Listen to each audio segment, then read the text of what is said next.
how do we get into a world where our bodies are moving perfectly and stuff like that? I mean, take us, for example, we're going to be sitting here for an hour, talking, and that's definitely not optimal for our bodies and stuff like that. So we're definitely fighting the constraints of modern society. A lot of people, everybody is aware that sitting is, the worst thing for your posture now and stuff like that.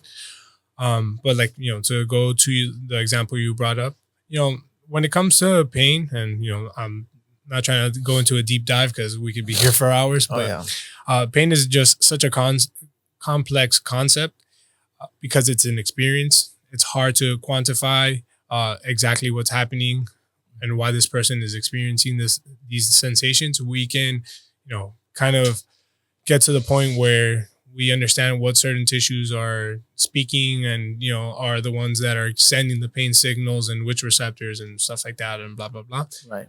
But, if you tell me someone who had a total knee replacement, chances are either they played a lot of basketball for, decades, or, they didn't have great movement qualities to begin with.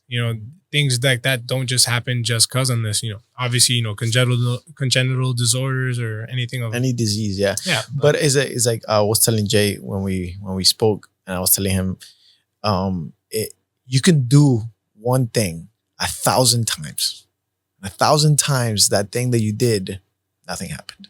And that 1,001 time, it was like, oh man, I'm broken. And it's like, it wasn't that one time. It was every other time that you did it improperly. And it's hard to go into work in that perfect form, right? You can try to go to it as much as you can. And when I give cues to my clients, they're like, this is so much to remember. And I'm like, I know, that's why I'm telling you, so that you don't have to remember. I'm going with it with you. Good. Bad practice never makes perfect. Yeah, for sure. Bad. You can practice it 1,000 times. For sure. It will never. Yeah, you're right. It only improve you. But if you do the wrong thing 1,000 times, continuously doing it wrong, you're never gonna get it right. No, 100%. You know what I mean? So it's a hard field. It's a very hard field, and it's hard to sell it as well. A lot of people, they are more interested in, I want to lose weight. I want to get skinny. And it's like they care more about how they look than how they function. And that is just, to me, it's inconceivable. Like, I don't understand why would you give up functionality for looks? I mean, what's your opinion on that? What do you think?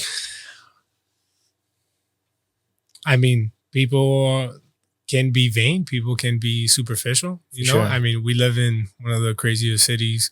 That's true. We're in Miami. That glorify, based off of the majority of the relationships that we know are obviously the people that live in the city. And, we live in a city that glorifies, plastic surgery and stuff like that. Yeah.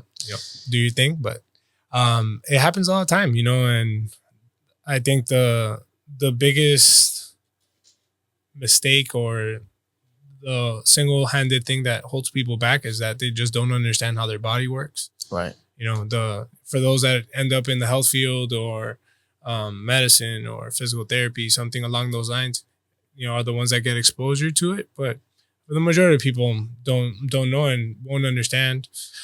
So when you don't understand, it's much easier to make decisions against those things. And just move forward, keep going and forward. Just move forward.